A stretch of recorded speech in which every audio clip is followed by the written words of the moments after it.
Hello and welcome to The Art of Growth, where we use the Enneagram and the best tools we can find to help you transform. Today, Joel Hubbard, Suzanne York, and I, Jim Zartman, are talking about community, relationships, friendships, and making friends as adults. But before we get to that, I hope you've been to www.theartofgrowth.org.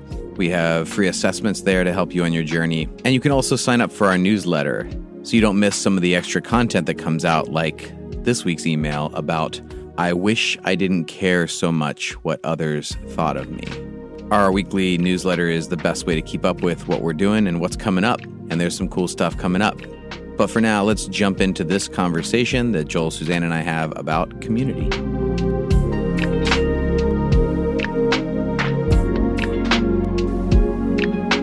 So I've run into so many people over the last few years who are saying things like, I don't have a community to do life with. Like, I don't feel like I've got people that I'm journeying with. And this was particularly in the context of personal growth and development and feeling like I'm doing all this work alone. But it was also cased in the larger context of the sense of belonging to a group. Like, that is missing. And over again, people have said it's missing. And I would talk to people who were even part of churches who would say, I'm in a church and I still don't feel that. Or I left the church because there were too many ancillary kind of, there was agendas and all sorts of other things. And I just wanted to belong. I just wanted to have a group that I can do, life with, that I can journey with. And so that began to be just like that little grain of sand in my oyster that's just sitting there like, this keeps coming up. Mm-hmm. So is this in the water right now across the country? I think it is. And I think it's going to become more of a topic when we're not working in the same office space anymore as we were. Well, and because more people, as we come back out of the pandemic, they're still not going to go back to the office 5 days a week. I feel like that has fundamentally shifted, the expectation. And so the real-time, consistent community or ability to be physically present with the same people on a regular basis, it's no longer in the workplace. It's no longer even in church. Church is still a moment in a week versus a constant feeling of community. Mm-hmm. I think about when I was in college, I was constantly in community with people in my dorm. Yeah. That's now really missing for us as adults. The random run-ins that the you random get. run-ins and just the spontaneity. Yeah. And the ability to catch up on something and even say, like, hey, you told me this story 2 days ago. How did it turn out for you? Or like, what's new on this piece of it? And instead, when you talk to someone that you haven't seen in a while and you say, hey, what's happening? Usually you get a blank stare of like, I either need to give you a top-line answer or I need 4 hours to fill you in on everything. Yeah. Oh, I agree. So it's a superficial question because we can't actually answer that when we aren't consistently and continually seeing each other in a really meaningful way. And you named a few things that to me are just really, really brilliant pieces of community, like the spontaneity, the sort of like non-agenda space, where we're just hanging out and we're having if it's too agenda-driven, people are like, yeah, I show up and I do this and it's great. But it's almost like I'm trying to squeeze relationship inside this agenda casing, And so you mentioned that. You mentioned like the follow-up. Right. Like, I'm checking, like you mentioned something to me and I'm actually thinking about you. Mm-hmm. And so there's the follow-up. And those signal to our minds, to our brains, those, even without conscious thought, they signal connection. Yeah, they signal that I matter to someone else. That you matter. Yeah. Yeah, I take up space in their brain when they could be filling it up with other things, or their heart, or whatever, analogy we want.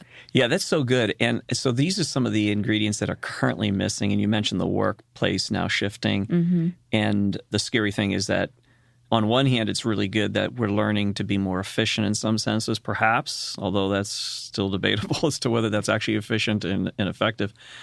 But you can see some pluses there, and that'll probably emerge more clearly in the years to come. But we're going to have to be more intentional about creating community because it's missing in even the dynamics that are normally social environments. The funny thing about the gym right now that I go to, and everybody talks about this in the gym, is like the reason why a lot of us show up there is for the community piece. Like there's a lot of, I would watch guys and I would come in there and I'm trying to knock out my workout within the 60 minutes. And if I play racquetball that day, then it'll be longer, but I'm trying to knock it out. I'm trying to get at it, right? And I would watch guys milling around and they would do one set. And then for the next 15, 20 minutes, they're talking with somebody else. Then they do another set. And then another 15, 20 minutes and they're talking. And I would look at that and I go, what? They're not even working out. And I'm like, oh, I'm missing the whole big picture here. The point is that they're actually here to have connection because it's missing everywhere else. Yeah. And so the workout place becomes like a safe place, and we all need that. So in one sense, it's like, yeah, there's an agenda and it's a casing, but so we're trying to squeeze in a relationship. But then on the other hand, it is also a safe way of entering into doing relationship. It's like, I'm here to work out, but I really want to have connection and I really want to have these conversations and feel like I have a place of belonging. Yes. Some sociologists talked about how the worst thing to happen to relationship in America was the garage door, because people would like just come home, pull into the garage, shut the door, and then they just never interact. You didn't see people. You didn't see your neighbors. And there's been this like continual isolation that has been going on in our culture for years now. So people are becoming more and more isolated, and there's this growing awareness that like, oh, this is not going to work. I had someone give me an incredible piece of advice a few years ago, and I think it was one of the most life-directing statements. And he says, we all care about location, vocation, and relationship. That's the thing we're trying to figure out in our life. Location, vocation, and relationship. For most people in our culture, it starts with vocation, really. Vocation's top. Then location, where do I want to be, proximity to like either family or things that I like, right? And then relationship. He said, the best decisions are made on the who. The best decisions you will ever make are made on the who. And that has just stuck with me. And I was like, all of the best things that have ever happened in my life has been based on who. Why would that change? And this is for someone who, like, relationship has always been really central for me. Friendship has always been it's come easily for me. I've had, so many people talk about how hard it is to make friends as adults, and that hasn't really been the case. But I'm still like, we still felt like something was missing. So just our journey this past year, I'll share about this for the community piece because it's really on my heart right now, which was we struggled to have community in our neighborhood. So like, I love that I get to sit down and talk to the two of you. That's always been really life-giving.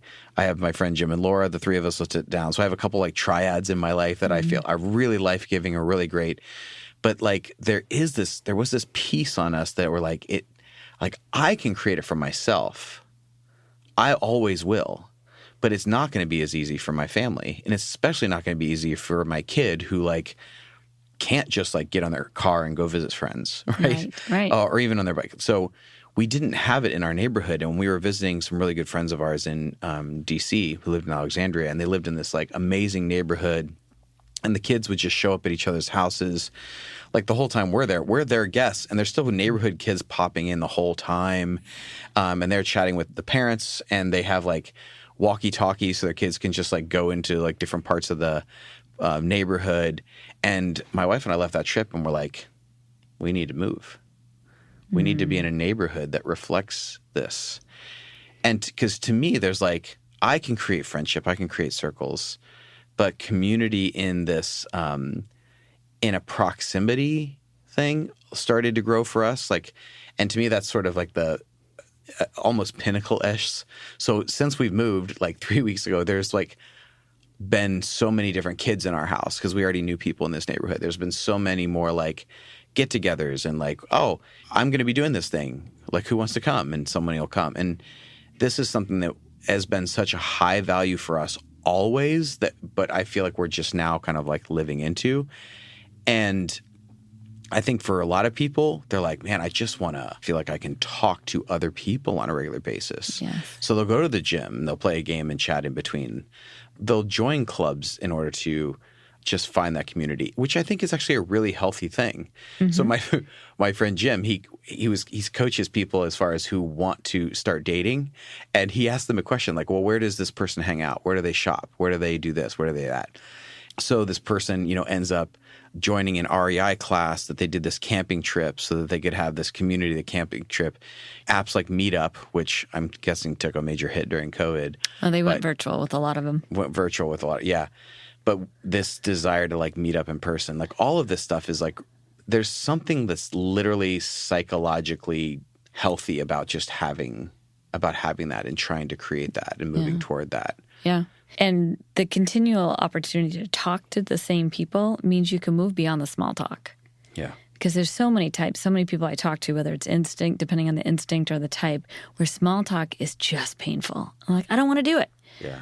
Well, if we live in community, you don't have to have that superficial small talk to be able to get to the good stuff. But if you aren't seeing people constantly, you're kind of in this realm of small talk. I think that people do want community, but I'm not sure that we all know how to do it. And I think that, if you think about the groups that are all around us, and you mentioned people in your own neighborhood and so on, and then folks that we've talked to at the Art of Growth who have said, look, I would love to have a community.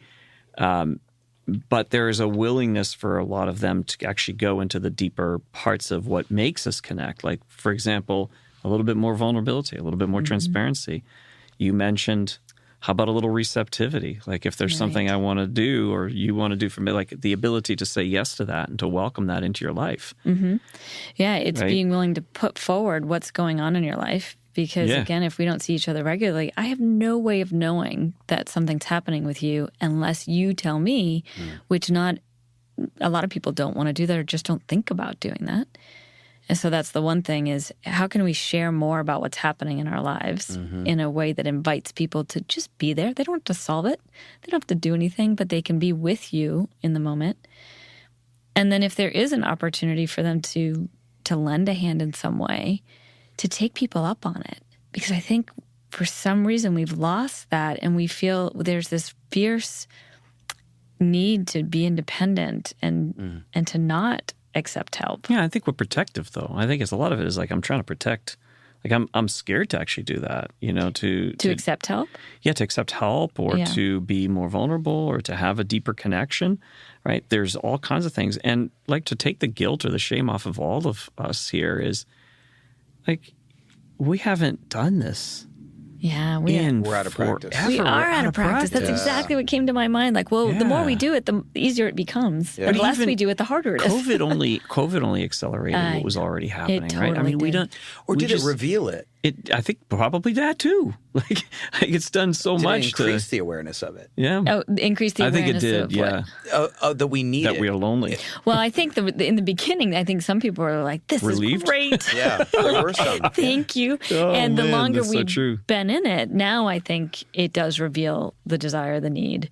I think it also illuminates that we are out of practice. Yeah. I'm wondering what you guys think of this because I really wonder if for community to thrive, like it needs a structure. So like our group coachings have been incredible because there's like a structure and it's like an intentionality and there's like a framework. A spiritual community, that's a structure. And there's like a rhythm of meeting and stuff like that creates a structure. If you live in the same neighborhood and you're kind of interacting, like there's a location structure or there's a belief structure or there's an intentionality structure. And I wonder if that's actually a necessary component for creating any of this. Like even if you're going to the gym on a regular basis, like we meet at this time and I see these same guys, like there's a structural element that has to exist for the community to actually exist. And I'd love to add to that because I think it's more than one element. I'd love to add to that the idea of flow. So structure and flow. If I'm tracking where you're going, 100%. And that came up actually in our meeting that Jim and I hosted with a bunch of people from the Art of Growth on creating community and social groups is like we need structure, but you also need some kind of freedom within that because people need to be able to be themselves, bring their mess to it. And too much structure squeezes that out, too much of the other, and then you kind of start to feel a little anxious in the chaos of all that. But to also be able to like know that there's got to be some flow between those two at times, where there's a little bit more of one and a little less of the other, a little bit more of the other and less of the one. And that's one of the things that I think is the dynamic in the gym. It's like everybody comes in, the structure is there's a building. The structure is there's equipment. And there's a reason for being there. There's a reason for being there. Yeah. But you can also go, today I feel like I need more conversation. Yeah. I feel like I'm okay, I'm going to have a little bit more. And then I'm good today. I just need to work out a little bit, have some conversation. I think that's just the way we are as humans. We have to have that, I think, that flow. Yeah. Is that what you mean by structure and flow? Okay. Yep. It's the formal and the informal. It's the container, but the fluidity within it. If the container's too big, then you're not going to have the opportunity to, come across each other. But if it's too tight, too small, then it's just too rigid. So it's a both and in my mind.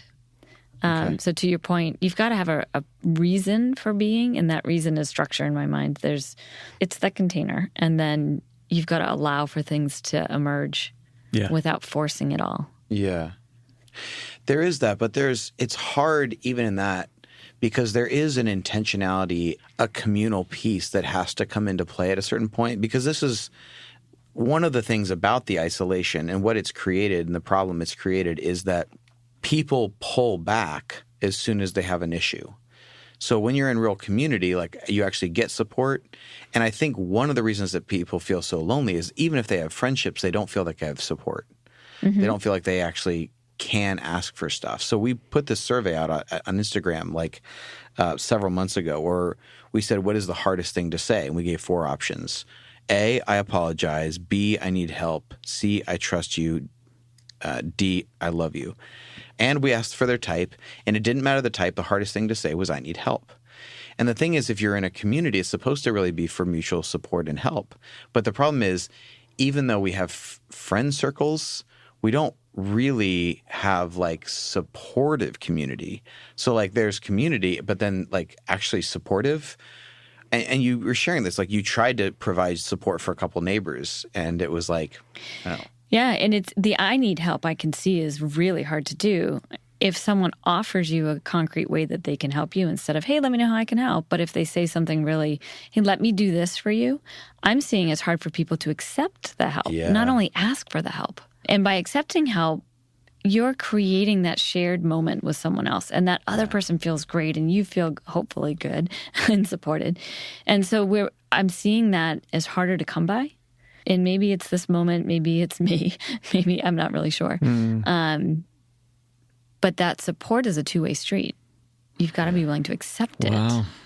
Again, this comes back to the things that all 3 of us have talked about here at the Art of Growth is, one of the spiritual practices is receptivity. Can you, in the rhythms of giving and receiving and giving and receiving, it's like the rhythm of that. It's so much easier based on our types to do the giving in some way because we're all going to do it differently. To do the receiving is really tough. Yeah. And we're not talking about we've always got the people in our circles who tend to be vortexes. They kind of suck different, in the different energy. Scenario. Right, different. Right. Yeah. That's what we're talking about in terms of receptivity. Because actually those folks, and that's what we talk about, those folks actually don't receive. That's the problem. It just goes right through them. Oh, the ability to receive is the ability to metabolize the goodness that has come to you. Yeah.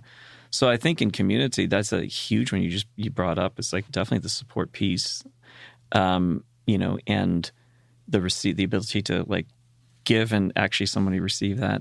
I think another one is celebration. We want people to celebrate us, don't we? I mean, when we've done something well, something's gone well in our lives, who do we celebrate with? Yeah. I think about that. I like to celebrate things that I like to celebrate things, but then I like to also feel, in the ways that I feel deeply seen and deeply known, is when someone spots me doing something that I did well, that I didn't even see that I did well, and can actually point that out. Say, I just noticed you did this, and way to go, man. Not flattery, but really pointing something out. That's huge. Yeah. Because again, we feel seen in that way. So I don't know about you, but to me, I think celebration's and I think we're good at celebrating the milestones, but what I hear in that is we're not celebrating the moments. Yeah. Wow. So there's several things, man. It's like Yeah. community requires, there's a lot in there that's missing currently in our world and in our lives. And then, how do we create this? How do we move towards that with some intentionality? And to understand we're not going to do it really well because it just we've not done it. Well, and we're all structured in our own homes, Yeah. and there is a physical separation among all of us. Yeah. In a way that didn't always exist in the village I think about. And The village, yeah. I know. I would go back to the village in a heartbeat. Yeah. You said it with intentionality. How do we create this? The first is to want it. Yeah. It's a good point. Well, and it's To hard want to it, want but- something you haven't seen. You haven't had a great vision of, an experience of. You haven't been That's like, true. oh, that's what That's it can true, look too. like. I think that's, yeah. And if we don't that's have spot on. examples of it, it's really hard for us to see because we think village, we think kind of like olden days, right? Yes. Like, But what is the modern village? And I feel like I always knew like this is something missing. And I feel like it's something that I actually had really clearly as a kid because our house was like this hub of the neighborhood. And I remember all of the neighborhood kids used to like come over because my mom would like bake bread and granola and cookies and like Go mom. and all the kids used to come and hang out at our house. And so there was this like inflow of the neighborhood kids that were kind of coming in. And that was so I got a picture of it. yeah. Right. So I had an idea of it. There was, I think fear has really, really damaged community. So there's threats to community, and I think like the news and some of the fear things that have come out. Yeah. So there was this huge thing in the 80s when I was growing up about kidnapping. Like all these people were super worried about kidnapping, and so everyone was like, "You don't know if there's like kidnappers on your street or the sexual predator thing or all of that kind of thing." And so people like pull their families back a little closer to kind of keep them safe. And I see this in kids. You see this in kids all the time. Like there's kids who are super cautious and like they won't try anything because they're afraid they're going to get hurt. And there's kids who like don't think nearly enough about that and they do just like really hurt themselves. And I'm like, both of those extremes are a problem, and you want to like pull both closer where you are cautious, but you are also like living and getting out there and trying things. And I feel like because there's been so much this clickbaity fear mongering in the news, and so you're aware of all this negative stuff, I think some of that has actually pulled us back from community. But part of me just knows like this is not right. And since we've moved, there's been some other parent's kid in our house almost every day the last few that's weeks. Beautiful. And I'm starting to remember my own childhood more. Yeah. And I'm going, oh, this is what this rhythm takes. Because it's like, oh, we ran into you on the street, and oh, do you want to stop by? And like, oh, let's walk the kids down to get ice cream. Or like, like I'm going to do this. I'm going to go jump and paddleboard. Do you want to try it? Like, I've got an extra one. Things like that. Yes, and that's the spontaneity. That's the spontaneity, yeah. And I see what you're saying about you. You knew it, like you said, from your childhood, but it took seeing your friend's neighborhood to remember it and envision it for yourself. Yeah. And I feel like I've been looking for it. We tried to create it in Cincinnati when we lived out there. Like, I've been working to try and create it my whole life. And everywhere I've ever been, I've built some kind of a community of people that has got together and spent time together. It's always been a thing that's at the forefront of my mind. But it's never quite hit because you have to have the spontaneity. You almost need some of the proximity. You need the intentionality on top of it. Like already, I think other people are hanging out more because we're more intentional with them than they've been with each other. Like, And are you finding you're talking about this? Like, I've never actually talked with my neighbors about the desire for more community. I wonder if I put it out there and said, we have such, so you're using language around this versus my desire is going unspoken. So of course it can never be, I don't know, shaped and met, and something's coming up for a recognition in me that I've never had this conversation with people. I don't think most of us ever have.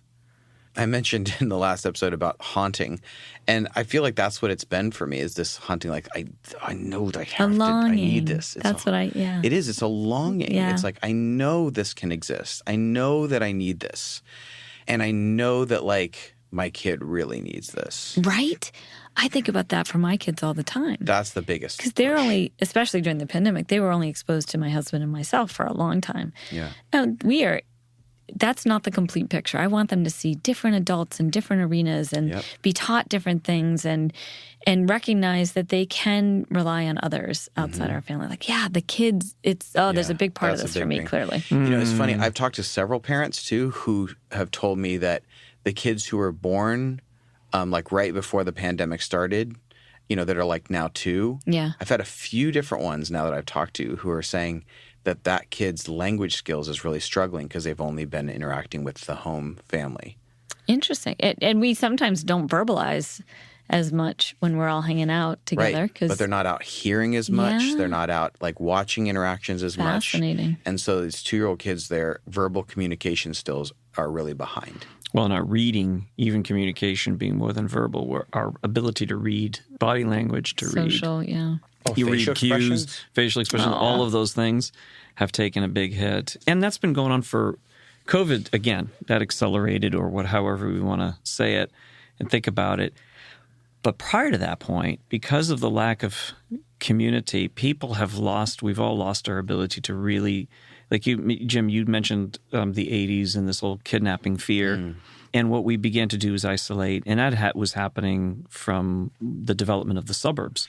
And when the suburbs developed, people began to pull away and isolate. Yeah. And therefore, we trusted the news to tell us about our neighbors more than we actually trusted ourselves to actually know our neighbors. And the result was that we began to become more neurotic around relationships, around social groups. And you would think that that our ability to read, because now we're pulled away, would maybe people would felt like they could judge better because they're getting the news and the information about their neighbors and about the people around them. And our ability to discern is gone way low. Yeah. And so now we trust everybody else to tell us, and the experts, so on TV or on social media or wherever else. The truth is that the way to return to that would be is to actually do it. It's to actually practice community, and then our trust will rise, and our ability to discern safe from unsafe will also get better. But yeah, it's just it is a lot of it is getting back into doing it. But I think that having a picture of it is very helpful, as we started to talk about, like having a picture of it and seeing it in our minds and being able to imagine what that would look like would be important. So are you saying that as people have pulled back from relationship and as a way to protect themselves, it's actually diminished their skill of being able to spot what's actually dangerous? Oh, yeah. Okay. Yeah. I mean, how many people have we talked to, coached, who might be talking about a relational challenge? And our work oftentimes is to help them understand that some of that is their perspective, their viewpoint, their type, the way they're seeing things. And then like others that they're not even aware that are probably toxic to them. It's like, well, did you notice how this person only ever receives and there's nothing ever coming back your way? Oh, yeah, that's a good point. That's true. Like the social, back to the days of the village. Yeah, you would have seen it much more clearly and much more quickly, besides having others in your family and close friends and people that are with you to say, because the whole village knows who's the idiot is. Yeah, the village, exactly. The village idiot. Yeah. The village idiot. Everyone That's knows, funny. like, oh, you can't take Mary a casserole. She'll just like throw it at your face. It's like people talk about them I don't as know where that came primitive, but they're not primitive. They were pretty smart. I mean, they Right. knew how to read people pretty quickly. Oh, yeah. What's your agenda? What are you here for? That stuff is we've lost a lot of it, I think. But we can return to it by the practice, I think, of getting back into community and, having more conversations around this would be helpful for us to think about the ingredients. What goes into having a vision? What is the vision of community? What does it look like? What are the ingredients in it that help to create good community? And I think, to your point, Jim, proximity, you mentioned one of those. I think that's a key thing, like proximity.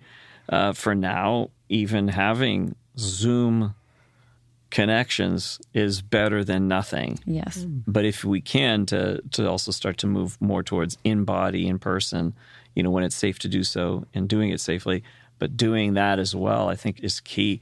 But that's the tough part for me right now. As you, Suzanne, Jim, you've definitely further along in this space, but it's difficult for me to actually create that in space for spontaneity. Like you actually have to have proximity for spontaneity. It's just not something you can beat yourself up for not having if your environment isn't conducive to that, right? Yeah. So we come home and, we're not in a neighborhood style kind of thing. So we're on a main street and there's only houses next to us, but nothing in front of us and not much behind us. So we come home and that's it. There's very little in terms of the interactions with these neighbors.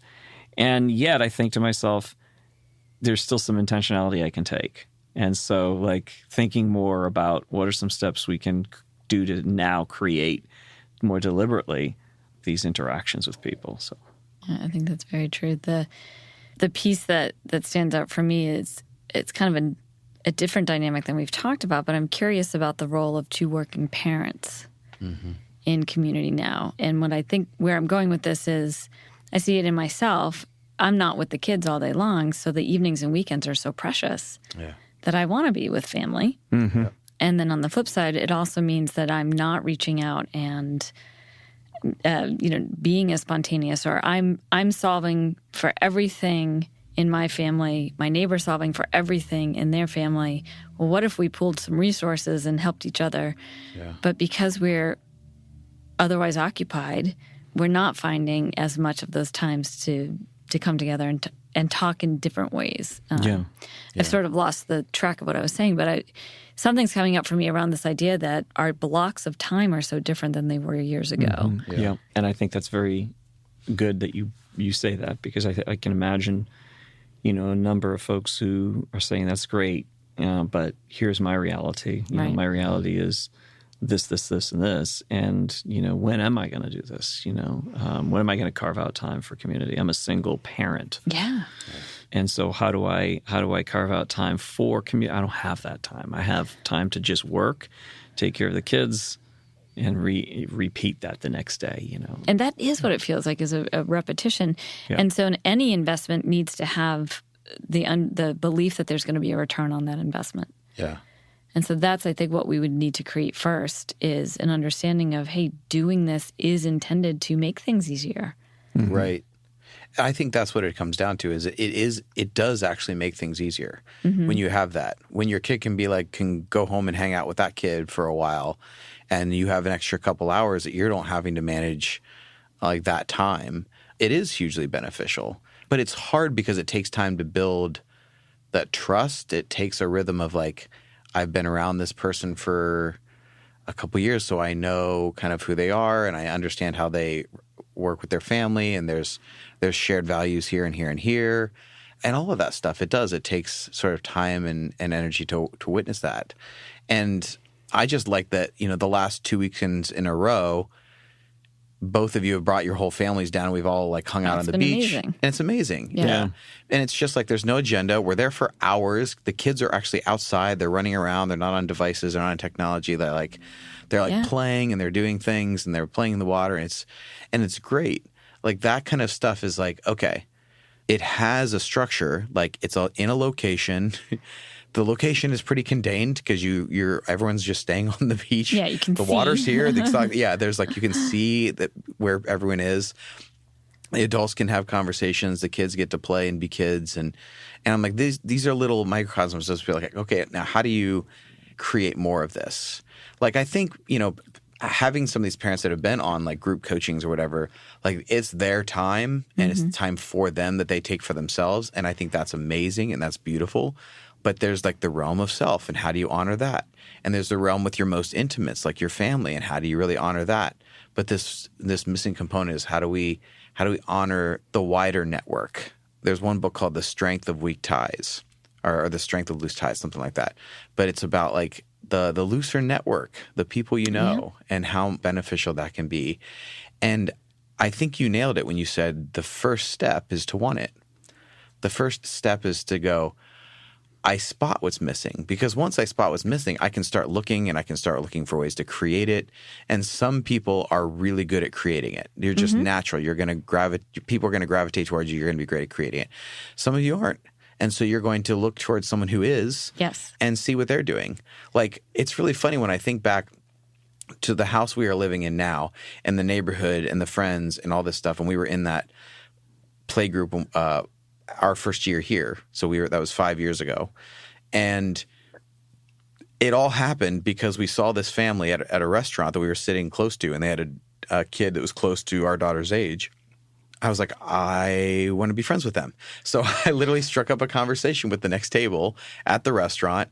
They invited us to our play group, and all of those people are like the people who are our friends. It was through one of the friends that I met in that group that I ended up in this studio, that I ended up surfing. Yeah. And I'm now living in their house. Like, that's where we moved to. All of that because at a restaurant one day I was like, I want to talk to them. Yeah. And then they invited us. Well, you know, what's not lost on me is that New England is a really strange place. And that the stories that we have, I say this because you were a transplant. Yeah. I don't think people who grew up in New England necessarily talk to the person in the restaurant table next to them. And you left New England to go to D.C. where you saw this neighborhood. Yeah. And you saw the village. I call it a village, but you saw your vision of a community. Yeah. I just had a friend move away from outside of Boston to Portland, Oregon, and I asked, "How are the kids doing?" And she said, "Amazing. We're in this neighborhood with tons of kids. They've already made a whole bunch of friends. Right. They come in and out all day long because that's an area where there's also a whole bunch of transplants." Yeah. So I'd be fascinated to hear outside of New England, like, what's it like? Yeah, there's pockets everywhere. That's what's fascinating. Yeah. And it's almost like if you have this desire, you have to find the pocket. Because there is something weird, like, speaking of New England, for people who don't live here, it's like New England has this dual kind of thing. It's either like piss off until I know you really care, and then I'm all the way in.